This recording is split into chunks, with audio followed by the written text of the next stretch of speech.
अतुल्य भारत न्यूज, भारत की आवाज। सरकारी जमीनें बेसोदा मंडी के अंदर लगातार बिक रही है। हर पार्क कहीं न कहीं अतिक्रमण में जा रहा है। किसी ने रेत डाल दी थी तो तार फेंसिंग होने लगी है क्योंकि भूमाफियाओं की तादाद जो है बढ़ने लगी है। मेरे वार्ड में 3 पार्क हैं। बची हुई सरकारी जमीनों के संरक्षण पर सवाल खड़े हो रहे हैं।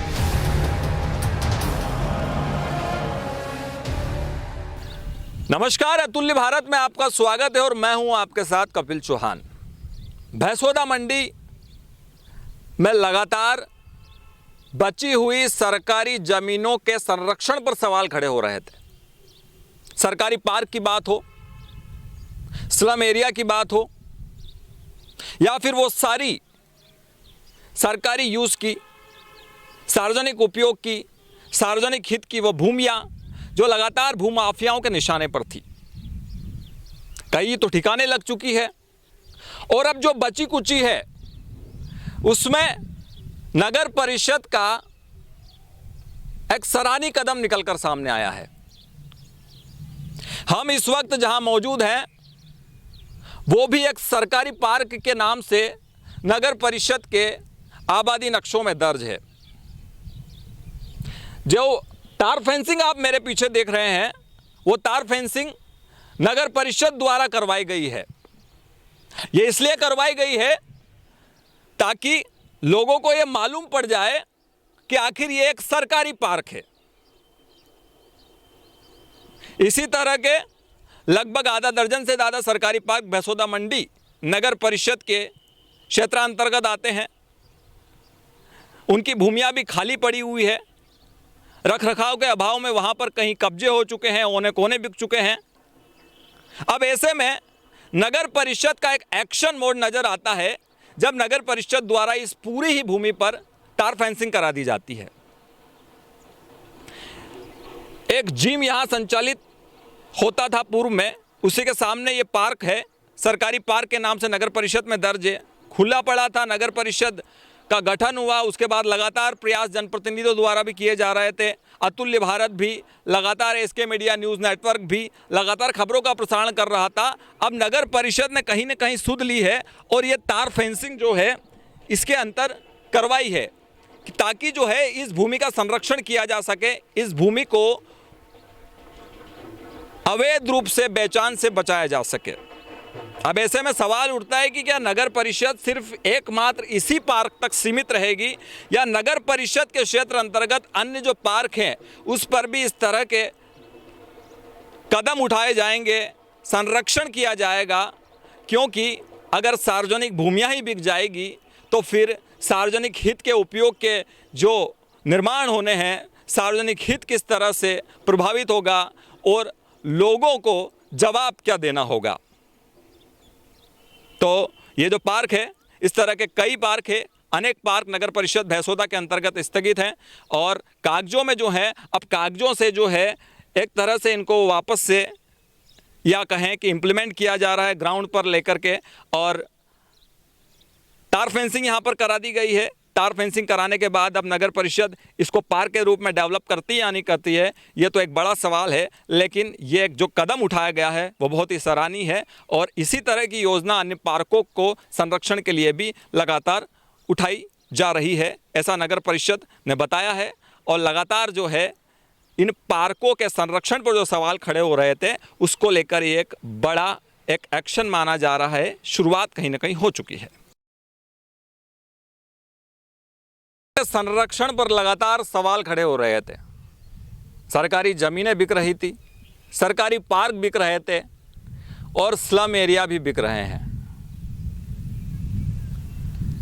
सार्वजनिक भूमियों के हित को लेकर के नगर परिषद की गंभीरता अब जाकर कहीं न कहीं देखने को मिल रही है। हम हैं बेसोदा मंडी के वार्ड नंबर 15 में आने वाले एक ऐसे पार्क में जो अभी तक सिर्फ कागजों में दिखाई देता था, लेकिन अब यहाँ पर तार फेंसिंग होने लगी है क्योंकि भूमाफियाओं की तादाद जो है बढ़ने लगी है।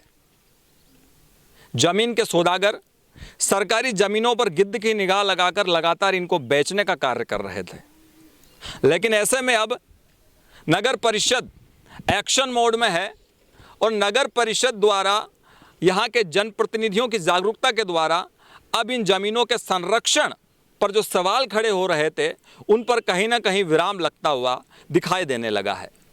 भैंसोदा मंडी के वार्ड नंबर 15 में जो सरकारी पार्क है उस पर तार फेंसिंग यहाँ पर कर दी गई है, जिस तरह से आप देख रहे हैं।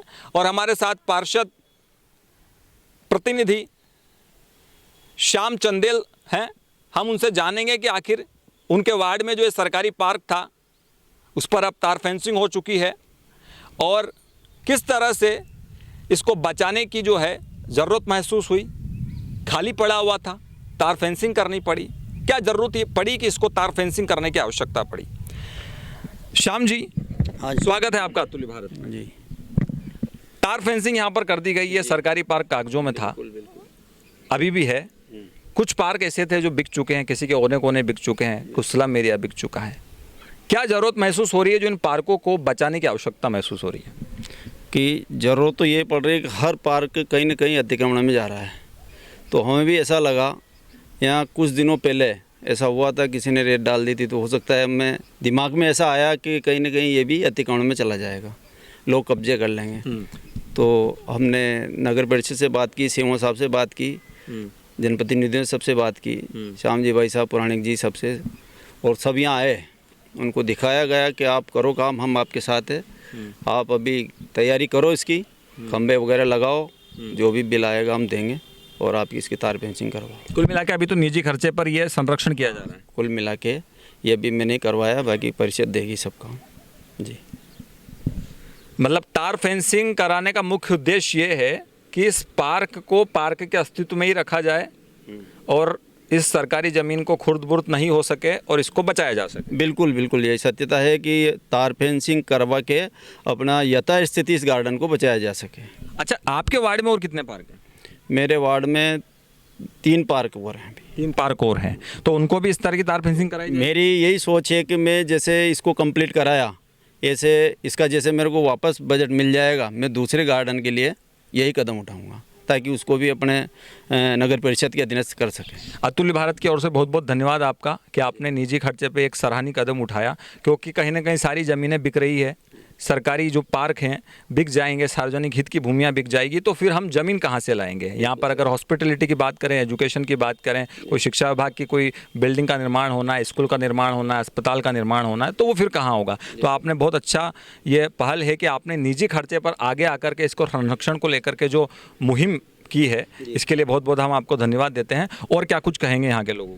यहाँ के लोगों को यही कहेंगे कि भाई मोहल्ले वासियों से, सभी हमारे वार्ड नंबर 15 के लोगों से कि भाई यहाँ आएँ और अपनी तरफ से कम 5-5 पौधे लगाएं, तो कम से कम 2 साल 3 साल में ये अच्छा एक बढ़िया सा एक नया लुक लेके गार्डन अपना एक दर्शाएगा। मतलब तो पार्षद महोदय ने कहा कि यहाँ पर सभी जो लोग हैं, यहाँ के क्षेत्रवासी है, वो इस गार्डन में उन्होंने संरक्षण तो पहल तो उठा ली है, तार फेंसिंग करवा दी है, नगर अभी निजी खर्चे पे किया है, नगर परिषद बाद में उनको खर्चा दे, ऐसा वो बता रहे हैं।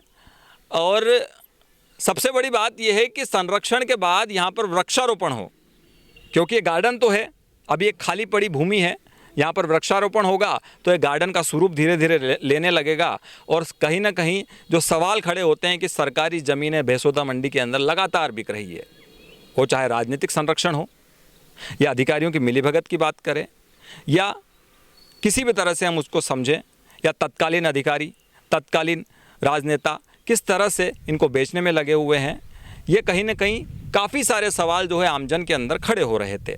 अब इस संरक्षण की मुहिम के बाद, इस संरक्षण की पहल के बाद कहीं ना कहीं ये कयास लगाए जा रहे हैं कि ये जो ज़मीनें हैं, सार्वजनिक हित की भूमियाँ हैं, इनका संरक्षण अब होने की उम्मीद सी लगने लगी है।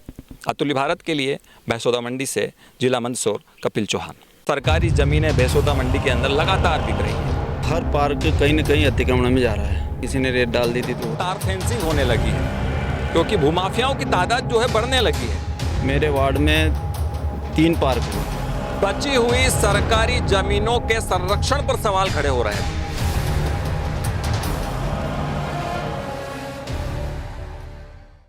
इस प्रोग्राम के प्रायोजक है सेहत आटा मसाला चक्की, थोक रिटेल विक्रेता। अब खाने में लाए माँ के हाथ का स्वाद, गीता कोल्ड प्रेस्ड कच्ची घानी तेल, शुद्धता से सेहत। होम बिल्डिंग कंस्ट्रक्शन, सबके सपनों का एक घर, वो सपना HBC करेगा पूरा। Dimension printers Jhalawar,